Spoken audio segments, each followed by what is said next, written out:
আমি যদি ওই দিন উলামাদের জবানের কথা শুনে সুদের লেনদেন ছেড়ে দিতাম, ঘুষের লেনদেন ছেড়ে দিতাম, এটা যদি আমি শুনতাম, এটা যদি আমি বুঝতাম, এটা যদি আমি আমার জীবনে বাস্তবায়ন করতাম, আজকে আমি জাহান্নামীদের মধ্যে শামিল হতাম না। তারা যখন আমাদেরকে মরণের কথা বলতো তখন আমরা বলতাম তারা মিথ্যা বলে। তারা যখন আমাদেরকে কবরের আযাবের কথা বলতো তখন আমরা বলতাম আমাদেরকে মিথ্যা বলে। কবরে যদি আযাব হয় তো কেন আযাব দেখা যায় না? তারা আমাদেরকে হাসরের কথা বললে আমরা বলতাম তারা মিথ্যা বলে। মোল্লাদের খাওয়া দাওয়া ছাড়া আর কোনো কাজ নাই, এই জন্য যা ইচ্ছা তা আমাদেরকে বলে। ভাইয়ের হক বোনের হক না বুঝিয়ে দিলে আখিরাতে সব গুনাহ আল্লাহ তাআলা মাফ করবে, বান্দার হকের গুনাহ আল্লাহ তাআলা মাফ করবে না। মোল্লাদের জবান থেকে কথাগুলো আমরা শুনে বলতাম আমাদেরকে, তাদের কথাগুলোকে আমরা মিথ্যা বলতাম, তাদের কথাগুলোকে আমরা কোনো গুরুত্বের সাথে নিতাম না।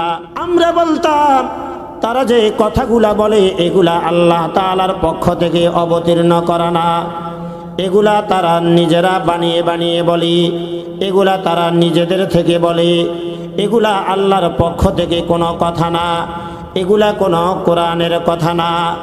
এই জন্য দেখবেন কোরআনের কথা যখন অনেক জায়গায় বলা হয় তো অনেক মানুষ বলে হুজুর কোরআনের কথা বলেন, অথচ কোরআনের কথা বলছি এরপরও বলে কোরআনের কথা, তার মানে এই কথাগুলা যে কোরআনে আছে তার বিশ্বাস হয় না, এই কথাগুলা যে আল্লাহর কোরআনে আল্লাহ অবতীর্ণ করছে এটা সে বিশ্বাস করে না।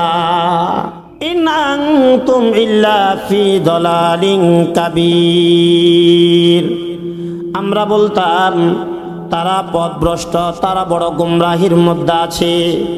তারা আমাদেরকে অনেক কিছু বলে কিন্তু তাদের বিল্ডিং নাই, তাদের কোনো কামিয়াবি আমরা দেখি না। তারা আমাদেরকে অনেক কথা বলে কিন্তু তাদের বিবিদের শরীরের মধ্যে আমরা কোনো অলংকার দেখি না, তাদের কোনো সফলতা আমরা দেখি না। তারা আমাদেরকে অনেক কথা বলে কিন্তু তাদের কোনো বড় ব্যবসা নাই, তাদের কোনো সফলতা আমরা দেখি না। তারা আমাদেরকে অনেক কথা বলে কিন্তু তাদের কোনো সন্তানকে সরকারি চাকরিজীবী আমরা দেখি না, তাদের কোনো সফলতা আমরা দেখি না। তারা আমাদেরকে অনেক কথা বলে, অনেক সতর্ক করে, এত সচেতন হওয়ার পরেও কেন তার একটা সন্তান আমেরিকায় যাইতে পারল না? সে বড় ক্ষতিগ্রস্তের মধ্যে আছে, বড় গুমরাহির মধ্যে আছে। দোস্ত ওই দিন বুঝে আসবে ভাষার পাণ্ডিত্যের মধ্যে কোনো সফলতা নাই। ওই দিন বুঝে আসবে সন্তান প্রবাসী হলে এটার মধ্যে কোনো সফলতা নাই। ওই দিন বুঝে আসবে বড় ব্যবসায়িক হলে সফলতা এটার মধ্যে নাই। ওই দিন বুঝে আসবে অনেক সম্পদের মালিক হওয়ার মধ্যে কোনো সফলতা নাই। ওই দিন বুঝে আসবে অনেক বড় বিল্ডিংয়ের মালিক হওয়ার মধ্যে কোনো সফলতা নাই। সমাজের দিন দরবার করার মধ্যে কোনো সফলতা নাই। সফলতা তো হলো একটার মধ্যে, আল্লাহর কোরআনের কথাগুলা মেনে নেওয়া, বিশ্বাস করা, নিজের হায়াতটাকে রাসূলের সুন্নাত দিয়ে সুসজ্জিত করা। وقالوا لو كنا نسمع أو نعقل ما كنا في أصحاب السعير। বেনমাজি জাহান্নামী ওই দিন জাহান্নামে গিয়ে বলবো হায়, মসজিদের খতিব সাহেবের কথাটা যদি আমি একটু শুনতাম আর বুঝতাম, একটু আমল করতাম, আজকে নামাজ না পড়ার কারণে আমি জাহান্নামে আসতাম না। মসজিদের খতিব সাহেবের কথা শুনে আমি যদি আমার বোনের হকগুলা বুঝিয়ে দিতাম, আজকে আমি জাহান্নামে আসা লাগতো না। মসজিদের খতিব সাহেবের কথা শুনে আমি যদি ব্যবসার মধ্যে যদি রসুলের সুন্নাত নিয়ে আসতাম, মসজিদের খতিব সাহেবের কথা বুঝে যদি আমি আমার জিন্দেগিটা সুন্দর করে সাজিয়ে ফেলতাম, তাহলে আজকে আমি জাহান্নামী হতাম না। আমি মসজিদের খতিব সাহেবের কথা শুনে যদি বছরে যাকাত হিসাব করে দিতাম, আজকে আমি জাহান্নামী হতাম না। লাউ কুন্না নাসমাউ আও নাকিলু মা কুন্না ফি আসহাবিস সাঈদ। আমি যদি ওই দিন উলামাদের জবানের কথা শুনে সুদের লেনদেন ছেড়ে দিতাম, ঘুষের লেনদেন ছেড়ে দিতাম, এটা যদি আমি শুনতাম, এটা যদি আমি বুঝতাম, এটা যদি আমি আমার জীবনে বাস্তবায়ন করতাম, আজকে আমি জাহান্নামীদের মধ্যে শামিল হতাম না। ফাতারাফু বিযানবিহিম ফাসুহকাল লিআসহাবিস সাঈর। ফাতারাফু বিযানবিহিম। দোস্ত, এখন তো ইমাম সাহেব নামাজের কথা বলে, আমরা নামাজ না পড়ে নিজেকে বেনমাজি বলে পরিচয় দিতে চাই না। আমি যে নামাজ না পড়ে অন্যায়ের মধ্যে আছি, এটা আমি প্রকাশ করতে চাই না। হাজারো গুনাহের মধ্যে লিপ্ত থেকে আমি এরপরও অনেক বড়, এরপরও আমার ইজ্জত অনেক উপরে, আমার প্রভাব অনেক বেশি, এটা আমি ভাবি। বাকি আখিরাতে আল্লাহ তাআলার বিচারের পর যখন জাহান্নামের ফয়সালা হবে, জাহান্নামে যাওয়ার পরে নিজের জিন্দেগির প্রতিটা আমলকে সে স্বীকার করবে। প্রতিটা আমল দেখে সে বলবে, হায় বড় আফসোস, আমার আজকে গুনাহের কারণে আমি জাহান্নামী, ওই গুনাহের কারণে আজকে আমার জন্য এই শাস্তির ব্যবস্থা, এই গুনাহের কারণে আজকে জাহান্নামা আমার জন্য এই আয়োজন, ওই গুনাহের কারণে ফেরেশতাদের এই হাতুড়ির বাড়ি, ওই গুনাহের কারণে বিচ্ছুর এই কামড়, এই গুনাহের কারণে সাপের এই দংশন, এগুলো ওই দিন সে বুঝবে, সে এটা বুঝে নিবে। আজকে আমাকে যে জাহান্নামে দিল, আমাকে যে আল্লাহ তাআলা আযাবের মধ্যে গ্রেফতার করছে, আল্লাহ তাআলা আমার উপর জুলুম করে নাই, অত্যাচার করে নাই, আমি অপরাধী হওয়ার কারণে এগুলা আমার জন্য আল্লাহ তাআলার পক্ষ থেকে নির্ধারিত। আজকের এই আজিমুশ শান ওয়াজ ও দোয়ার মাহফিলে আল্লাহ তাআলা আমাদেরকে দুনিয়ার সকল ব্যস্ততা থেকে ফারিগ করে এই বরকতি মজলিসে বসার তৌফিক দান করেছেন। আল্লাহ পাকের আলিশান দরবারে শুকরিয়া আদায় করে আমরা সকলে বলি আলহামদুলিল্লাহ। সম্মানিত হাজিরিন, আমি কালামে হাকিমের খুব প্রসিদ্ধ একটা সূরা, সূরাতুত তাওবা থেকে আয়াতের প্রথম অংশ তেলাওয়াত করেছি। আল্লাহ তাআলা তৌফিক দান করলে অল্প কয়েক মিনিট সময় তেলাওয়াতকৃত আয়াতের এই অংশের উপর কিছু কথা বলার এরাদা রাখি। আল্লাহ তাআলা যেন উপকারী কথা আমাদেরকে বলার শোনার তৌফিক দান করেন। শুকরিয়া আল্লাহ পাকের কাছে আমরা দোয়া করি, সকলে বলি আমিন। আল্লাহ তাআলা আয়াতের মধ্যে বলেন, ইন্না ইদ্দাতাশ শুহুরি ইনদাল্লাহি 12 শাহরান ফি কিতাবিল্লাহ ইয়াওমা খালাকাস সামাওয়াতি ওয়াল আরদ।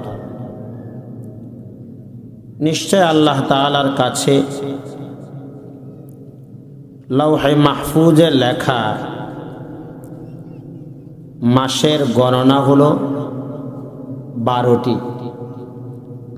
12টি মাসে 1 বছর হবে, এটা আল্লাহ তাআলা লৌহে মাহফুজে লিখে রাখছে।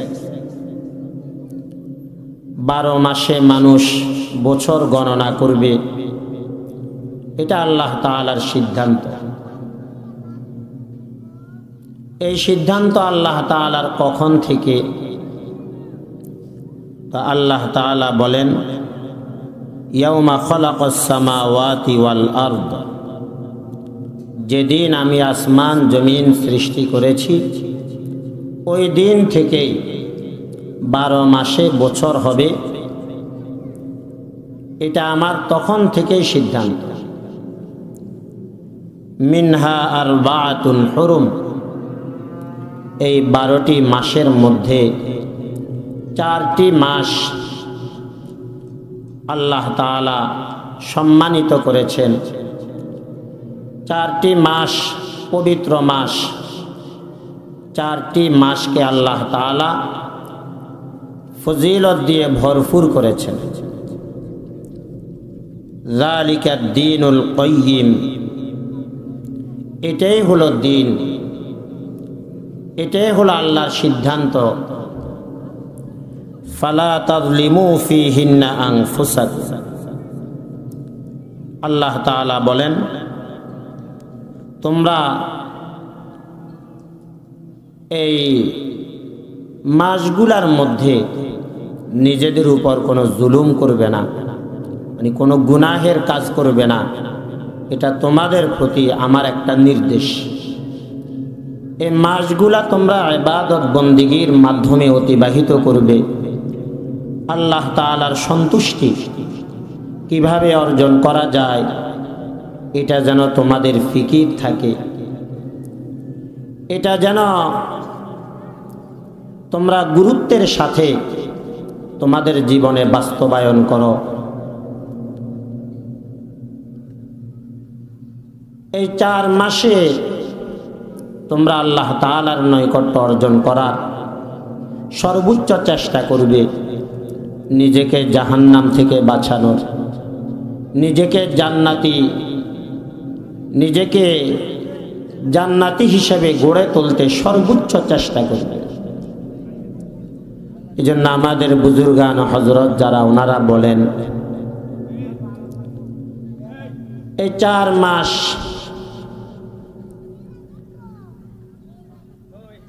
রজব, জিলকদ, জিলহজ, মুহররম, নবীজি সাল্লাল্লাহু আলাইহি ওয়াসাল্লাম বলেন এই পবিত্র সম্মানিত 4টি মাস হলো রজব, জিলকদ, জিলহজ, মুহররম। আমাদের বুজুর্গ হযরত যারা ওনারা বলেন যে রজব মাস হলো গুনাহ থেকে পবিত্র হওয়ার মাস, তওবা করার মাস। শাবান মাস ইবাদত বন্দেগী করার মাস। রমজান মাস আল্লাহ তাআলার নৈকট্য অর্জন করার মাস। রজব মাসে জমিনে ফসল বুনবে, শাবান মাসে ফল আর ফুলের ফলন হবে, আর রমজান মাসে এগুলাকে ঘরে উঠাবে। এই কারণে রাসূল করিম সাল্লাল্লাহু আলাইহি ওয়াসাল্লাম এই মাসগুলাকে অনেক গুরুত্বের সাথে কাটানোর চেষ্টা করতেন। রজব মাসের চাঁদ দেখা যাওয়ার পর থেকে আল্লাহ পাকের নবী সাল্লাল্লাহু আলাইহি ওয়াসাল্লাম দোয়া করতেন, আল্লাহুম্মা বারিক লানা ফি রজব ওয়া শাবান ওয়া বাল্লিগনা রমাদান। আয় আল্লাহ, রজব এবং শাবান এই 2 মাস আপনি আমার জন্য বরকতের বানিয়ে দেন।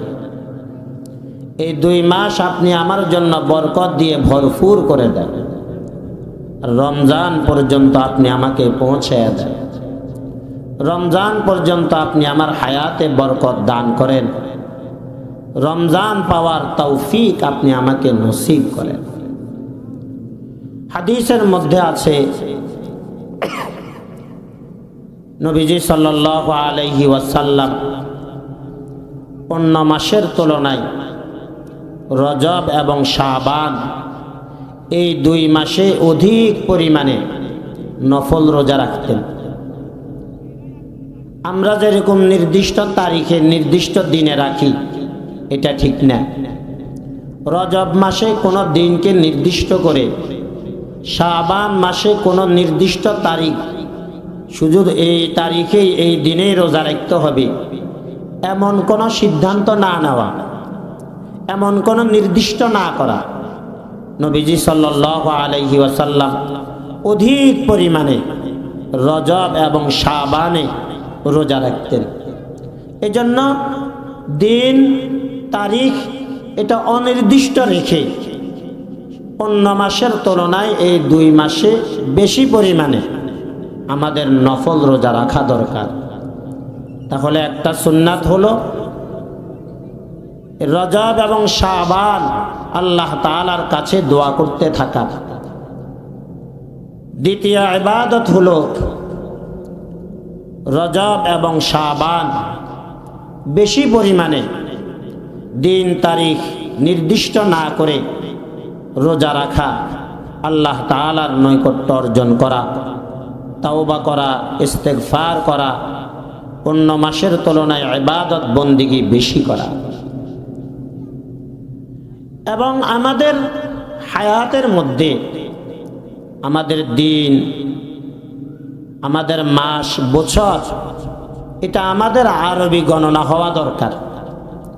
আমরা সাধারণত ইংরেজি, বাংলায় মাস, দিনের, বছরের গণনা রাখা এটা আমাদের জন্য অনেকটা গুরুত্বের সাথে আজকে বাংলা কয় তারিখ এটা অনেকে বলতে পারে, গুরুত্বের সাথে এটা মনে রাখে আজকে ইংরেজি কোন মাস কোন তারিখ। অথচ এই ইংরেজি মাসগুলা, এই বাংলা মাসগুলা, এগুলা কোনোটাই আল্লাহ তাআলার পক্ষ থেকে নির্ধারিত না। আল্লাহ তাআলার পক্ষ থেকে আল্লাহ তাআলা কর্তৃক বান্দার জন্য নির্ধারিত হলো আরবি মাস, আরবি বছর। সুবহানাল্লাহ বলা। এজন্য আরবি বছর হিসাব রাখা, আরবি মাস গণনা করা, আরবি আজকে কয় তারিখ এটা জানা, হিসাব রাখা, এটা নবীজি সাল্লাল্লাহু আলাইহি ওয়াসাল্লামের সুন্নাত। এবং এই মাসগুলাকে রজব, জিলকদ, জিলহজ, রজব, জিলকদ, জিলহজ, মুহররম, এই 4 মাস যারা অধিক পরিমাণে ইবাদত বন্দিগি করবে, আল্লাহ তাআলা তাদেরকে বছরের বাকি মাসগুলাতে ইবাদত বন্দিগি করার তৌফিক দান করবে। আর যারা এই মাসগুলাতে গুনাহের কাজে লিপ্ত থাকবে, গুনাহ করবে, তারা বছরের অন্য মাসগুলাতে গুনাহ থেকে বেঁচে থাকতে পারবে না। এজন্য আমাদের সিদ্ধান্ত নেওয়া দরকার, আমরা এই পবিত্র, সম্মানিত, মর্যাদাপূর্ণ এই 4 মাসের প্রথম মাস রজব, এখান থেকে আমরা প্রতিজ্ঞাবদ্ধ হব, আমরা সিদ্ধান্ত নিব যে এই মাস সহ সামনে আরো যে মাসগুলো আছে, আরো যে 3টা মাস জিলকদ, জিলহজ, মুহররম, এগুলাতে আমরা সর্বোচ্চ বন্দেগী করব। এতে করে আল্লাহ তাআলা আমাকে বাকি মাসগুলা ইবাদত বন্দেগীতে কাটানোর তৌফিক দান করবে। আর এই মাসগুলাতে আল্লাহ তাআলার পক্ষ থেকে আমাদের জন্য যে নির্দেশ, সেটা হলো আমরা যেন কোনো গুনাহের কাজ না করি। ফালা তাযলিমু ফীহিন্না আনফুসাকুম, এটা আল্লাহ তাআলা বলেন, বান্দা এই মাসগুলাতে তুমি নিজের উপর কোনো জুলুম করবা না, কোনো গুনাহের কাজ করবা না। তো গুনাহের কাজ না করা, গুনাহের কাজ ছেড়ে দেওয়া, তার মানে বেশি বেশি ইবাদত বন্দেগী করা। এই মাসগুলাতে তুমি তোমার প্রতিটা মুহূর্ত বন্দেগী দিয়ে সাজাও, আমার নৈকট্য অর্জন করার তুমি একটা মন মানসিকতা তৈরি করো। আজকে তো আমরা আমাদের হায়াতের সময়গুলা আমরা এমনিই নষ্ট করতেছি। আগের মাসগুলা যেভাবে আমরা গুনাহের মধ্যে কাটিয়েছি, এই মাসগুলাকেও আমরা গুনাহের মধ্যে আগের মতে আমরা অতিবাহিত করছি। কিন্তু এক মুসলমান, এক ঈমানদার, তার তো পরিবর্তন হওয়া দরকার। আল্লাহ তাআলার কাছে তাকে যেতে হবে, তার জিন্দেগির এক হিসাব হবে, তার মরণ হবে, তার জন্য কবর আছে, তার হাসর আছে, তার জিন্দেগির প্রতিটা মুহূর্তের হিসাব আল্লাহ তাআলা নিবে, তার জন্য জান্নাত জাহান্নাম আছে। তো যার জীবনে এতগুলা গুরুত্বপূর্ণ বিষয়, যে তার মরণ আছে, দুনিয়া তাকে ত্যাগ করতে হবে, কবরে তাকে একা থাকতে হবে, তার কবরের আর কেউ সঙ্গী হবে না। হাসরে আল্লাহ তাআলার আদালতে জীবনের প্রতিটা মুহূর্তের হিসাব তাকে দিতে হবে, হায়াতের প্রতিটা রাত্রের হিসাব দিতে হবে, হায়াতের প্রতিটা দিনের হিসাব দিতে হবে, হায়াতের প্রতিটা সকালের হিসাব দিতে হবে, হায়াতের প্রতিটা বিকালের হিসাব দিতে হবে, হায়াতের প্রতিটা দুপুরের হিসাব দিতে হবে, হায়াতের প্রতিটা রাত্রের হিসাব দিতে হবে, প্রতিটা বছরের শীতকালীন হিসাব দিতে হবে, গরমকালীন সময়ের হিসাব দিতে হবে, সুখের সময়ের হিসাব দিতে হবে, দুঃখের সময়ের হিসাব দিতে হবে, সুস্থতার সময়ের হিসাব দিতে হবে, অসুস্থতার সময়ের হিসাব দিতে হবে। তার জন্য জান্নাত অপেক্ষা করছে, জাহান্নাম অপেক্ষা করছে। যদি আল্লাহ তাআলা মাফ করে দেয় তো সে জান্নাতে প্রবেশ করবে, আল্লাহ তাআলা যদি মাফ না করেন তো সে জাহান্নামে প্রবেশ করবে। এতগুলা বিষয় তার সামনে, তাহলে তার জীবনে কি পরিবর্তন হওয়ার দরকার নাই? অবশ্যই আছে। এই জন্য আমরা যেন নিজেদের মধ্যে পরিবর্তন আনি, আমরা যেন নিজেদেরকে নিয়ে একটু ভাবি। এই জন্য আল্লাহ তাআলা পুরা বছরের মধ্যে আমাদেরকে আলাদা কিছু দিন দান করছেন, আমাদেরকে আলাদা কিছু মাস দান করছেন, আমাদেরকে বছরের কিছু রাত্র দান করছেন, বছরের কিছু মুহূর্ত দান করছেন। এগুলাতে যেন আমরা আমাদেরকে নিয়ে ভাবি, এই দিনগুলাতে আমরা যেন নিজেদেরকে একটু পরিবর্তন করার, একটু চিন্তাশীল হই। আমরা যেন আল্লাহ তাআলার কাছে নিজের হায়াতের গুনাহগুলোর কথা স্মরণ করে আমরা যেন তওবা করি, আমরা যেন ইস্তিগফার করি, আল্লাহ তাআলার কাছে আমরা যেন জান্নাতি হিসেবে সাব্যস্ত হই। এটা আমাদের একটু ভাবা দরকার আছে না নাই ভাই? এটা আমাদের এখন বুঝে আসবে না। দুনিয়ার হায়াতের এই প্রতিটা মুহূর্ত এটা যে আমার আখিরাতের কামাইয়ের জন্য, আল্লাহ তাআলার সন্তুষ্টি অর্জন করার জন্য, এটা এখন বুঝে আসবে না। এটা যেদিন বুঝে আসবে ওই দিন বুঝেও আর কোনো কাজ হবে না। আল্লাহ তাআলা কালামে হাকিমের মধ্যে বলেন,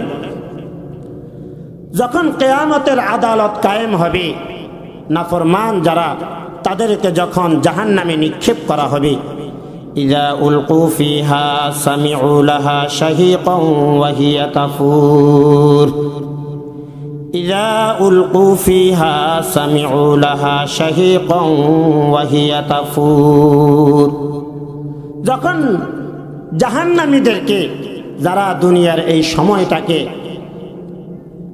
নিজের মতো নিজের মনে করে নিজের হায়াতের প্রতিটা মুহূর্তকে নষ্ট করছে, এদেরকে যখন জাহান্নামে নিক্ষেপ করা হবে তো সামিউ লাহা শাহীকান ওয়া হিয়া তাফুর, তখন এই জাহান্নামীরা জাহান্নামে নিক্ষিপ্ত হওয়ার পরে তারা বিকট আওয়াজ শুনবে, আসমানের গর্জনের মতো গর্জন তারা শুনবে। তারা দেখবে জাহান্নাম উত্তেজিত, কেমন যেন জাহান্নাম তাদের প্রতি আগিয়ে আসছে, জাহান্নামের ত্যাগ অনেক বেড়ে যাচ্ছে, জাহান্নাম তাদেরকে খেয়ে ফেলবে, এমন একটা অবস্থা জাহান্নামের মধ্যে তৈরি হচ্ছে। তাকাদু তামাইয়াজু মিনাল গায়দ, কেমন যেন এমন মনে হবে যে জাহান্নাম তাদের উপর অনেক নারাজ। তাফসীরের কিতাবের মধ্যে লেখে, শুধু জাহান্নাম তাদের উপর নারাজ থাকবে, রাগান্বিত থাকবে না, জাহান্নামের ফেরেশতারা তাদের উপর রাগান্বিত হবে। জাহান্নামের ফেরেশতারা শুধু তাদের উপর রাগান্বিত থাকবে না, রব্বে কায়নাত তিনিও তাদের উপর রাগান্বিত থাকবে। আল্লাহ তাআলা রাগান্বিত হবেন, তোমাকে আমি এই জাহান্নাম থেকে বাঁচার জন্য লম্বা একটা সময় আমি দিয়েছিলাম, বান্দা তুমি কেন আমার এই আলো, আমার এই বাতাস, আমার এই আসমান, আমার এই জমিন, আমার দেওয়া 60 বছরের হায়াত তুমি ভোগ করার পরে কিভাবে তুমি জাহান্নামী হলা, কিভাবে তুমি নিজেকে জাহান্নাম থেকে বাঁচাইতে পারলা না, কিভাবে তুমি নিজেকে জান্নাতে উপযোগী করতে পারলা না? আল্লাহ তাআলা খুব রাগ হয়ে যাবেন, আল্লাহ তাআলা তার থেকে রহমতের দৃষ্টি সরাইয়া দিবেন।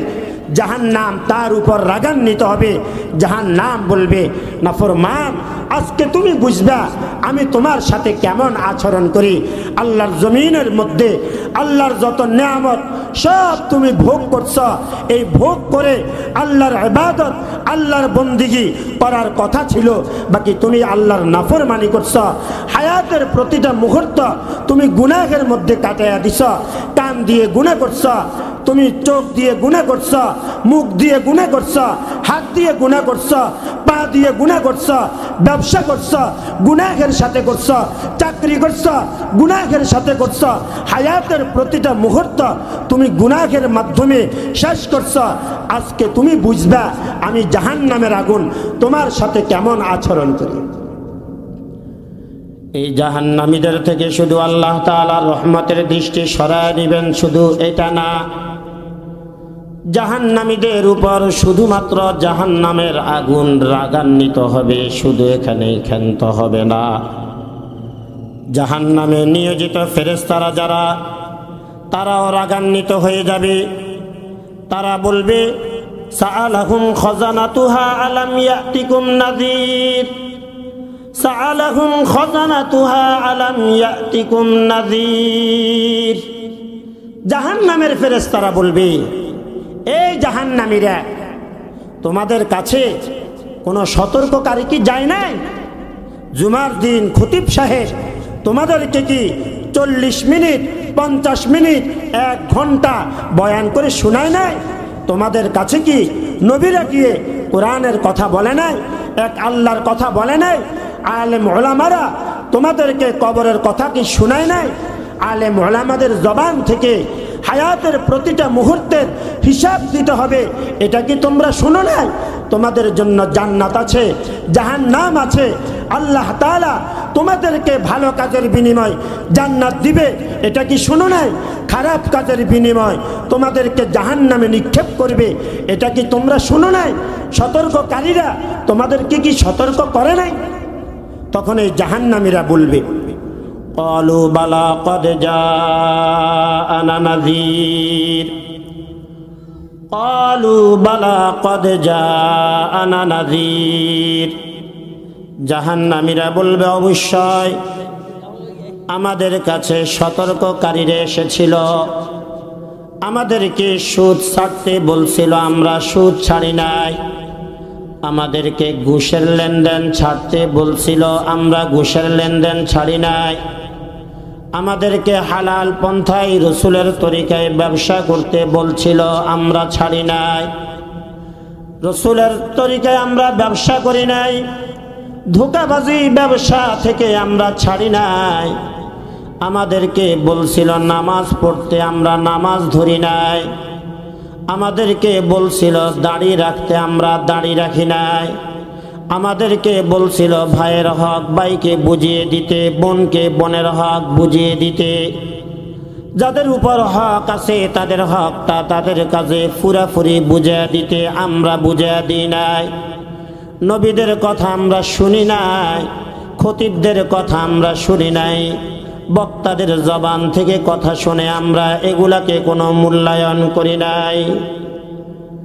ফাকাযযাবনা ওয়া কুলনা মা নাযালাল্লাহু মিন শাই', ফাকাযযাবনা। তারা যখন আমাদেরকে মরণের কথা বলতো তখন আমরা বলতাম তারা মিথ্যা বলে। তারা যখন আমাদেরকে কবরের আযাবের কথা বলতো তখন আমরা বলতাম আমাদেরকে মিথ্যা বলে। কবরে যদি আযাব হয় তো কেন আযাব দেখা যায় না? তারা আমাদেরকে হাসরের কথা বললে আমরা বলতাম তারা মিথ্যা বলে। মোল্লাদের খাওয়া দাওয়া ছাড়া আর কোনো কাজ নাই, এই জন্য যা ইচ্ছা তা আমাদেরকে বলে। ভাইয়ের হক বোনের হক না বুঝিয়ে দিলে আখিরাতে সব গুনাহ আল্লাহ তাআলা মাফ করবে, বান্দার হকের গুনাহ আল্লাহ তাআলা মাফ করবে না। মোল্লাদের জবান থেকে কথাগুলো আমরা শুনে বলতাম আমাদেরকে, তাদের কথাগুলাকে আমরা মিথ্যা বলতাম, তাদের কথাগুলাকে আমরা কোনো গুরুত্বের সাথে নিতাম না। ওয়া কুলনা মা নাযালাল্লাহু মিন শাই', আমরা বলতাম তারা যে কথাগুলা বলে এগুলা আল্লাহ তাআলার পক্ষ থেকে অবতীর্ণ করা না, এগুলা তারা নিজেরা বানিয়ে বানিয়ে বলে, এগুলা তারা নিজেদের থেকে বলে, এগুলা আল্লাহর পক্ষ থেকে কোনো কথা না, এগুলা কোনো কোরআনের কথা না। এই জন্য দেখবেন কোরআনের কথা যখন অনেক জায়গায় বলা হয় তো অনেক মানুষ বলে হুজুর কোরআনের কথা বলেন, অথচ কোরআনের কথা বলছি এরপরও বলে কোরআনের কথা, তার মানে এই কথাগুলা যে কোরআনে আছে তার বিশ্বাস হয় না, এই কথাগুলা যে আল্লাহর কোরআনে আল্লাহ অবতীর্ণ করছে এটা সে বিশ্বাস করে না। ইন আনতুম ইল্লা ফি দালালিন কাবীর, ইন আনতুম ইল্লা ফি দালালিন কাবীর। আমরা বলতাম তারা পথভ্রষ্ট, তারা বড় গুমরাহির মধ্যে আছে, তারা আমাদেরকে অনেক কিছু বলে কিন্তু তাদের বিল্ডিং নাই, তাদের কোনো কামিয়াবি আমরা দেখি না। তারা আমাদেরকে অনেক কথা বলে কিন্তু তাদের বিবিদের শরীরের মধ্যে আমরা কোনো অলংকার দেখি না, তাদের কোনো সফলতা আমরা দেখি না। তারা আমাদেরকে অনেক কথা বলে কিন্তু তাদের কোনো বড় ব্যবসা নাই, তাদের কোনো সফলতা আমরা দেখি না। তারা আমাদেরকে অনেক কথা বলে কিন্তু তাদের কোনো সন্তানকে সরকারি চাকরিজীবী আমরা দেখি না, তাদের কোনো সফলতা আমরা দেখি না।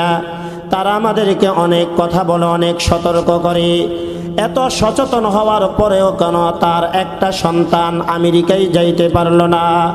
সে বড় ক্ষতিগ্রস্তের মধ্যে আছে, বড় গুমরাহির মধ্যে আছে। দোস্ত, ওই দিন বুঝে আসবে ভাষার পাণ্ডিত্যের মধ্যে কোনো সফলতা নাই। ওই দিন বুঝে আসবে সন্তান প্রবাসী হলে এটার মধ্যে কোনো সফলতা নাই। ওই দিন বুঝে আসবে বড় ব্যবসায়িক হলে সফলতা এটার মধ্যে নাই। ওই দিন বুঝে আসবে অনেক সম্পদের মালিক হওয়ার মধ্যে কোনো সফলতা নাই।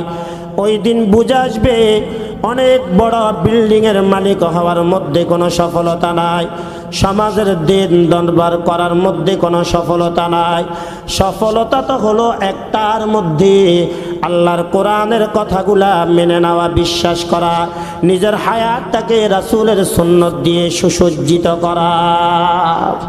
ওই দিন তারা বলবে وقالوا لو كنا نسمع أو نعقل ما كنا في أصحاب السعير وقالوا لو كنا نسمع أو نعقل ما كنا في أصحاب السعير। বেনমাজি জাহান্নামী ওই দিন জাহান্নামে গিয়ে বলবো, হায় মসজিদের খতিব সাহেবের কথাটা যদি আমি একটু শুনতাম আর বুঝতাম, একটু আমল করতাম, আজকে নামাজ না পড়ার কারণে আমি জাহান্নামে আসতাম না। মসজিদের খতিব সাহেবের কথা শুনে আমি যদি আমার বোনের হকগুলা বুঝিয়ে দিতাম, আজকে আমি জাহান্নামে আসা লাগতো না। মসজিদের খতিব সাহেবের কথা শুনে আমি যদি ব্যবসার মধ্যে যদি রসুলের সুন্নাত নিয়ে আসতাম, ব্যবসার মধ্যে মিথ্যা যদি আমি ছেড়ে দিতাম, মসজিদের খতিব সাহেবের কথা শুনে মসজিদের খতিব সাহেবের কথা বুঝে যদি আমি আমার জিন্দেগিটা সুন্দর করে সাজিয়ে ফেলতাম, তাহলে আজকে আমি জাহান্নামী হতাম না। আমি মসজিদের খতিব সাহেবের কথা শুনে যদি বছরে যাকাত হিসাব করে দিতাম, আজকে আমি জাহান্নামী হতাম না। লাউ কুন্না নাসমাউ আও নাকিলু মা কুন্না ফি আসহাবিস সাঈদ।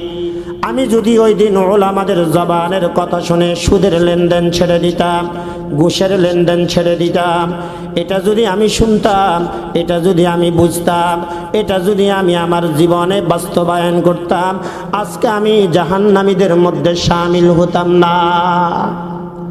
ফাতারাফু বিযানবিহিম ফাসুহকাল লিআসহাবিস সাঈর। ফাতারাফু বিযানবিহিম। দোস্ত, এখন তো ইমাম সাহেব নামাজের কথা বলে, আমরা নামাজ না পড়ে নিজেকে বেনমাজি বলে পরিচয় দিতে চাই না। আমি যে নামাজ না পড়ে অন্যায়ের মধ্যে আছি এটা আমি প্রকাশ করতে চাই না। হাজারো গুনাহের মধ্যে লিপ্ত থেকে আমি এরপরও অনেক বড়, এরপরও আমার ইজ্জত অনেক উপরে, আমার প্রভাব অনেক বেশি, এটা আমি ভাবি। বাকি আখিরাতে আল্লাহ তাআলার বিচারের পর যখন জাহান্নামের ফয়সালা হবে, জাহান্নামে যাওয়ার পরে নিজের জিন্দেগির প্রতিটা আমলকে সে স্বীকার করবে। প্রতিটা আমল দেখে সে বলবে, হায় বড় আফসোস, আমার আজকে গুনাহের কারণে আমি জাহান্নামী। ওই গুনাহের কারণে আজকে আমার জন্য এই শাস্তির ব্যবস্থা, এই গুনাহের কারণে আজকে জাহান্নামে আমার জন্য এই আয়োজন, ওই গুনাহের কারণে ফেরেশতাদের এই হাতুড়ির বাড়ি, ওই গুনাহের কারণে বিচ্ছুর এই কামড়, এই গুনাহের কারণে সাপের এই দংশন, এগুলো ওই দিন সে বুঝবে, সে এটা বুঝে নিবে আজকে আমাকে যে জাহান্নামে দিল, আমাকে যে আল্লাহ তাআলা আযাবের মধ্যে গ্রেফতার করছে, আল্লাহ তাআলা আমার উপর জুলুম করে নাই, অত্যাচার করে নাই, আমি অপরাধী হওয়ার কারণে এগুলা আমার জন্য আল্লাহ তাআলার পক্ষ থেকে নির্ধারিত। ফাসুহকাল লিআসহাবিস সাঈর, ফাসুহকাল লিআসহাবিস সাঈর। আল্লাহ তাআলা বলেন জাহান্নামী যারা, তাদের প্রতি আল্লাহ তাআলা লানত, তাদের থেকে আল্লাহ তাআলা তার রহমত সরায় নিবে। জাহান্নামীদের থেকে আল্লাহ তাআলা তার রহমতের দৃষ্টি সরায় নিবে। জাহান্নামীদের দিকে আল্লাহ তাআলা তার রহমতের দৃষ্টি দিবে না। জাহান্নামীদের দিকে আল্লাহ তাআলা তার কোনো দয়ার মায়ার নজর দিবে না। আল্লাহ তাআলা বলেন ইন্নাল্লাযীনা ইয়াখশাউনা রাব্বাহুম বিল গায়বি লাহুম মাগফিরাতুন ওয়া আজরুন কাবীর।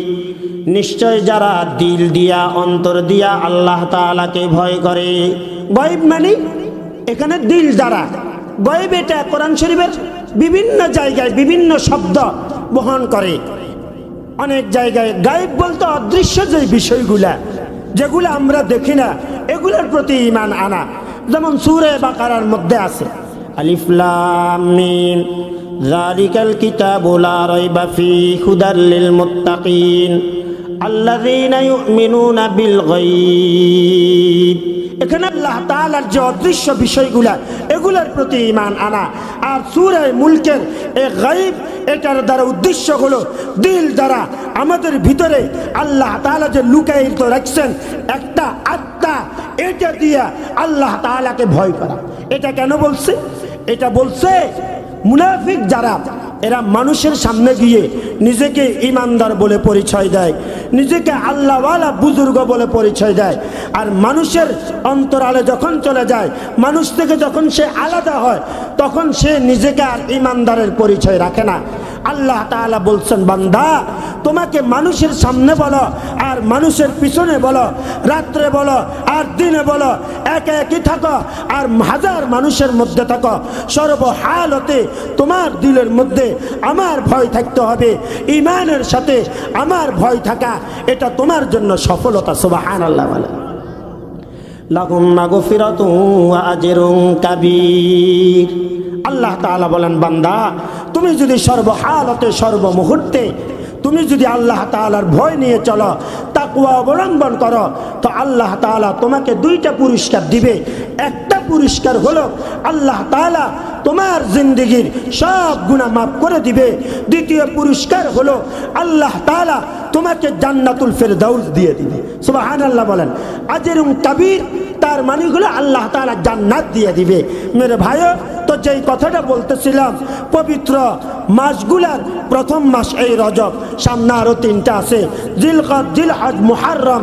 আমরা যদি এই রজব থেকে নিজেরা যদি ওয়াদাবদ্ধ হই, আমরা যদি নিজেরা এখন থেকে নিজেকে পরিবর্তন করার একটা মন মানসিকতা তৈরি করি, তাহলে দেখা যাবে রমজানের প্রতিটা মুহূর্ত আল্লাহ তাআলার নৈকট্য অর্জন করার একটা ব্যবস্থা হবে।